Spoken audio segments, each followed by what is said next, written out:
Há 30 anos um sorvete custava centavos. Hoje, o mesmo sorvete custa vários reais. O sorvete não mudou. O que mudou foi o valor do dinheiro.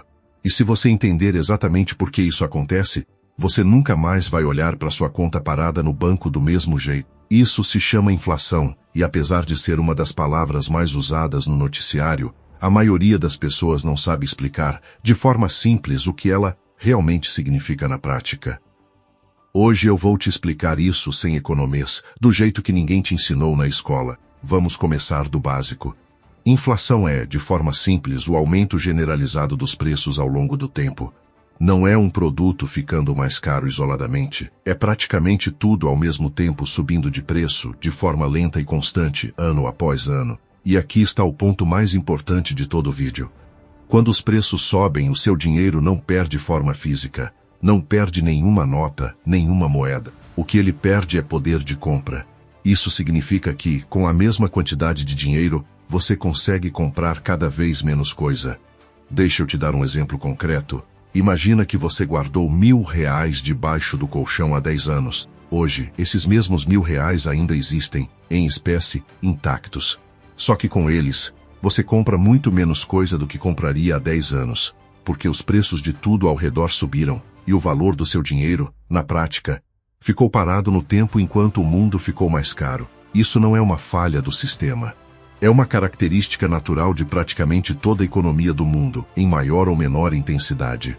Agora, por que a inflação acontece? Existem várias causas, mas duas são as mais fáceis de entender. A primeira é quando existe mais dinheiro circulando na economia do que produtos e serviços disponíveis. Se todo mundo tem mais dinheiro para gastar, mas a quantidade de produtos continua a mesma, as empresas percebem que conseguem cobrar mais caro, porque a demanda está maior que a oferta. Isso empurra os preços para cima. A segunda causa comum é o aumento no custo de produção. Se o petróleo fica mais caro, o transporte fica mais caro.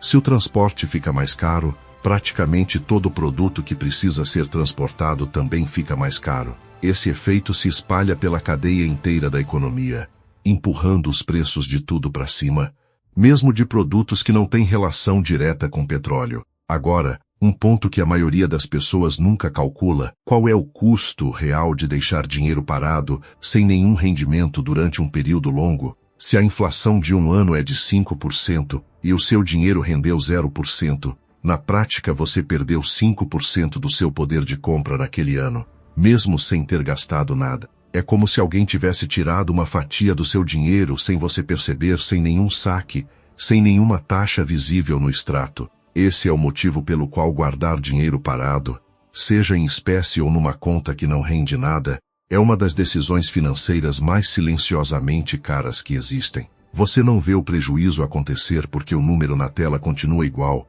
mas o que aquele número compra vai encolhendo, ano após ano, de forma praticamente invisível. Agora, como você se protege disso na prática? A resposta simples é: seu dinheiro precisa render no mínimo, mais do que a inflação, para que você não esteja, na prática, perdendo poder de compra com o tempo. Investimentos básicos como o Tesouro Selic ou CDBs atrelados ao CDI existem justamente para cumprir esse papel mínimo. Manter seu dinheiro crescendo pelo menos no mesmo ritmo que os preços sobem, para que você não fique para trás só por deixar o dinheiro parado. Isso não é sobre ficar rico, é sobre não perder dinheiro de forma invisível todos os anos só por desconhecimento. Outro ponto interessante: a inflação não afeta todo mundo igual. Quem tem patrimônio investido de forma inteligente consegue, no mínimo, proteger o valor do que já tem. Quem vive de salário fixo, sem nenhum reajuste, e não investe nada, sente o peso da inflação de forma muito mais direta, porque o salário compra cada vez menos, mês após mês, enquanto o valor nominal continua exatamente o mesmo no contra-cheque. É por isso que negociações de reajuste salarial, dissídios de categoria, sempre têm a inflação do período como referência mínima. Se o seu salário não sobe pelo menos o equivalente à inflação, na prática você está ganhando menos a cada ano, mesmo que o número no contra-cheque continue igual ou até suba um pouco. Agora, existe também o extremo oposto, que vale a pena entender: hiperinflação. Isso acontece quando os preços sobem de forma tão descontrolada e rápida que o dinheiro perde valor em questão de dias, às vezes horas. O Brasil já viveu isso de forma extrema nas décadas de 80 e 90, quando os preços mudavam praticamente todo dia, e guardar dinheiro parado por uma semana já significava uma perda de poder de compra brutal. Foi justamente para combater esse cenário que o Plano Real foi criado, estabilizando a moeda que usamos até hoje. Resumindo tudo isso de forma prática, inflação é o motivo pelo qual as coisas ficam mais caras com o tempo, mesmo sem nenhuma mudança na qualidade do produto. Ela existe porque há mudanças constantes entre oferta, demanda e custo de produção na economia.